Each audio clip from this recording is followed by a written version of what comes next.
what's going on, guys? Pragmatic Addict here. Welcome to another video.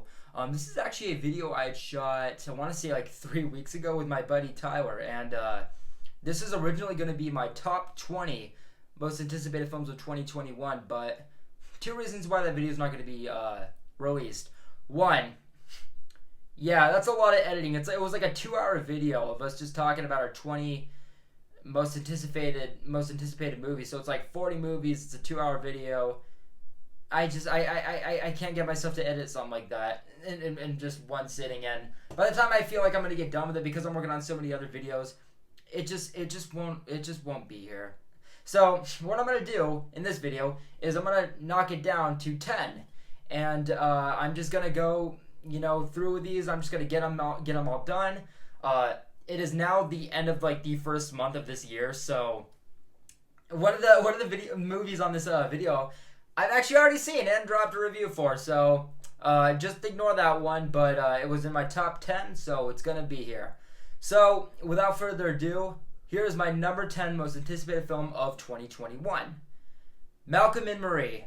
So I had heard a little bit about this movie last year, just that it was going to be, shot during quarantine. It was kind of a big deal and everything, but it stars John David Washington and it stars Zendaya. And I've seen the trailer. It looks beautiful. It's all in black and white, and I could be wrong, but from what I understand, the premise is that Zendaya and John David Washington play this couple who are coming home from a movie premiere, and when they get home, nonsense surfaces about the relationship and shit just kind of hits the fan. I don't know why, but I saw the trailer. The cinematography looks beautiful. The performances, oh my god, and I love myself some cynical drama. I like myself that kind of fucked up pleasure. So Malcolm and Marie, just everything about it that I've seen to this point, everything I've heard about it, I'm really interested about. I really want to see it, and not only that, but the way that it is shot and the way that it's being made looks fucking incredible. I can't wait. February 5th too, very soon. Now my next pick is going to be a very interesting one. I feel like this is going to end up on nobody's list, but it's Pinocchio, not the one from Guillermo del Toro, but the one with Tom Hanks. It is like a kind of like a CGI animated remake, I guess, from Disney with Tom Hanks. I love the original version. Let me just go to my Blu-ray collection. I love this version. One of my favorite classic Disney films. And yeah, I saw like a teaser for that's like 10 seconds, and just seeing like Figaro the cat and the puppet was just like it's just like my childhood just like bursting back into life. I can't wait, dude. I don't know when it drops this year, but it just says 2021. We'll see, but hey, it gives me a reason to actually, wanna look at Disney Plus. I have Disney Plus, but I don't go on there too often. But this is gonna be, from what I've read, straight to streaming. So yeah, I'll be watching Disney Plus wherever this drops. Now this is the film I was talking about earlier, one that I had already seen and dropped a review for, because this came out earlier this month, and this is Pieces of a Woman. So like I was saying with Malcolm and Marie, I love myself some fucked up drama. This was about, from what I thought at first, a miscarriage, and Shia LaBeouf and Vanessa Kirby playing the couple who have to go through that and deal with that situation. I love Shia LaBeouf as an actor, and with that kind of like very hard to tackle subject. But not only that, it actually goes a lot darker when you see the movie. I'm not going to spoil anything, but it also has Martin Scorsese attached to the executive production side of it, as well as Benny Safdie in the cast. And there are a lot of really cool, interesting things with this film. Like, the most infamous part of it is that the first 40 minutes is just all one take. And yeah, I mean, I talk about it in my review. You should watch my review. It's a good movie, but that was my most anticipated film of 2021, number 8 slot. So we're going to go into number 7. Now, this one I know is sure to be on everybody's list. This is A Quiet Place Part 2. So I wasn't a huge fan of Quiet Place 1, but I thought it was good. I thought that what John Krasinski did as a directorial debut, as well as with the horror side of it, I thought he did almost phenomenal with it. I mean, I don't think that it was a movie that I raved about, but I remember seeing this movie in the theater and like I left, I was like, that was such an awesome cinematic experience. Just that theater, dude, was whoop. It was amazing. It was new, it was different, it was engaging, and it was impactful. And you know, I watch this movie from time to time, you know, every now and again, and yeah, there's just a lot that this film did right as a horror piece. And with the second film, I know we were really close to getting it, but people that saw like test screenings for it and like early screenings for it, they were actually saying that not only was it good, but it was actually to some degree maybe even better than the first one. So I mean, Quiet Place 2, it just feels fucked up for it not to be on this list, and I have no reason really not to want to see it. So Quiet Place 2 and number 7. Now my number 6 pick, this is a really interesting one as well. This is M. Night Shyamalan's new movie, Old. So this is actually based off of a novel, which I haven't read. I don't really know much about it, but this group of people ends up getting stuck on this island, I believe, and they just start aging rapidly. Like within like a few days or something, they're just like aging like massive degrees. So, and I'm really hit and miss with M. Night Shyamalan for obvious reasons, but even the ones like whether it's something I really like, if it's something that I really don't like, there's always something about where I'm just like, okay. But, alright, M. Night Shyamalan. And with his recent track record of films such as, you know, Split and The Visit, and the show that he's kind of, you know, been connected to, Servant, yeah, I'm kind of, you know, I'm seeing a better light on Shyamalan, and I want to see Old. I can't wait, and it comes out around my birthday, so there's that too. Man, top 5. These are all ones that I've been waiting for even before they got announced, more or less. So number 5, we're gonna be doing Spider-Man 3. Holy shit! I remember seeing Far From Home, and at the end of that movie, I was like, "How do you one up this? How do you go from here?" That was everybody's reaction. I mean, Far From Home, that might be the best Spider-Man movie ever made. And I've seen Spider-Verse, which is another, you know, A+ Spider-Man film. I mean, dude, not even with all the speculation about Tobey Maguire, Andrew Garfield, Willem Dafoe, Alfred Molina, Thomas Hayden Church, Emma Stone, Kirsten Dunst, that's her name. They all might be coming back into this film. And not only that, but we also get people like Doctor Strange.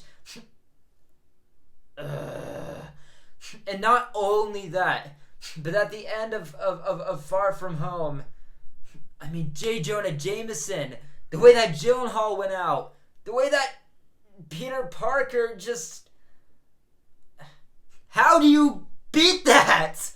I can't wait. Look at me. I'm a wreck. Give me Spider-Man 3. Number 4. And this is an interesting one for me personally, because I'm not really a fan of these movies per se. I thought the first one, I thought it had it on point with the atmosphere and whatnot, but I just didn't find it scary, and that is The Conjuring. I thought the second one was much better than the first. Still not something I'd go out and buy, though. I think to some degree, some of the Annabelle movies are actually even better, but one thing I like about this film is that it's doing horror in a fashion today that a lot of people are trying to nail, but I guess maybe in a sense just kind of beating them to it, but I see where a lot of the film went right in the first movie, as well as the second one. Again, I think it's much better, and even the Annabelle films, some of them, not the first. I think that the other two are, to a degree, maybe even better than some of the Conjuring films, and with saying that, I noticed the good amount of horror in these. And I like Patrick Wilson, I respect him as an actor, as well as Vera Farmiga, as well as, you know, the makers of the Conjuring films.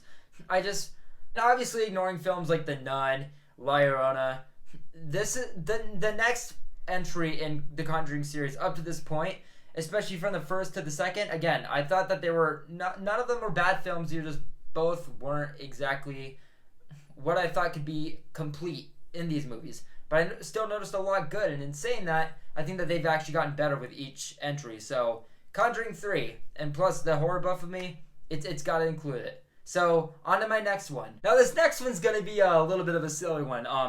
This goes back into just feeding my childhood. SpongeBob 3. I am always excited for a SpongeBob film. And that's interesting because I don't watch the show anymore, obviously. I mean, after the third season, I've heard that in some of the newer episodes, it's kind of been going back to its roots, but I don't want to risk it. I don't care. I didn't think that the first one was bad, and I watched this movie kind of recently, like last year, just to have like a fresh take on it. And I remember even watching the first movie in like theaters when I was a kid, and being huge on the series. I mean, it was right after the third season, and like that little part of me was just like, the show has so much more. It was nice to see SpongeBob on the big screen, and as a fan, yeah, I was excited for that. And it's not a bad movie for the most part. I actually thought it was pretty decent, but it didn't have nearly as much magic as the cartoon had. Now with the second film, that film did it. It was the first experience of SpongeBob in years that I was like, yo! And with that and being said, I'm hopeful for the third movie. It's been a good gap between the second and the third one. And again, like I was saying earlier, people were saying some of the recent episodes are actually going back to its roots. We'll see, but there's that part of me that, I have that love for SpongeBob, and I have that faith in him, especially with the big screen films. Those are like, I guess, the chances that I'm willing to give. So SpongeBob 3. Man, there's a lot of threequels that I'm really excited for. Whew. Okay, number 2 pick, Candyman. I like the first movie. Jordan Peele's on to write it. I've seen not even the trailers, but the way that this film is not even being advertised, but the artistic value behind it. Plus, Tony Todd is back. All the original actors are back. Candyman. Easily one of my most anticipated films, not of just this year or last year, but probably like the 2000s. Like, especially like the way that Halloween did, the 2017 version. This Candyman is ignoring everything else. It's a take after the first film. Literally 20 some years later, same actors, and Jordan Peele. Give me Candyman. Number 1. This film, I'm actually happy I made this video really quickly. I'm happy I made this video right now, because just the other day, we got a little announcement. Saint Maud will be blessing our eyes in February. Yes, Saint Maud is my most anticipated film of last year, of this year. It's A24. It's a directorial debut. It's a horror film, and it's original. A24 is my favorite company. Horror is my favorite genre. I mean, look at Hereditary, The Witch. Hold on, give me a sec. Ex Machina. High Life. The Lighthouse. The Witch. Under the Skin. I'm still upgrading my DVDs to Blu-ray, so I mean, there's obviously more A24 horror films on this in my collection, but give me a little while. Maybe I'll do a Blu-ray collection someday. But what I'm getting at, without getting sidetracked, is that A24 with horror. Oh my god, yes! Saint Maud is coming out in February. The UK got it last October, and then it's getting some release in January. I'm like, hey! But I can wait. I can wait another month. Saint Maud, I can't fucking wait. I hope that this film is in the very least great. I mean, A24, they hold my heart. So that is my top 10 most anticipated films of 2021. I am so happy that we're 1 month into this year. I'm not trying to sound like, negative or like a downer or morbid, but wow, this month had some treasures. Not nearly as bad as 2020. I'm going to say that. I'm not trying to jinx it, but Godzilla vs. Kong. You guys see that trailer fucking today? That movie comes out in theaters in March. But that is my top 10 2021 films. I can't wait for all these. Again, I fucking did a top 20. I could have gone further. So this year, hopefully, we get some movies, dude. I can't wait to see these. I can't wait to see what we get this year. And, hopefully the world kind of heals itself at least a little bit better this year. We'll see. But in saying that, we got these movies to tide us over. Hopefully they come out, and I can't wait for these. Guys, let me know in the comments below what your guys' most anticipated films of 2021 are. And I will see you guys in a little bit here. Take care. Hope you guys enjoyed the video.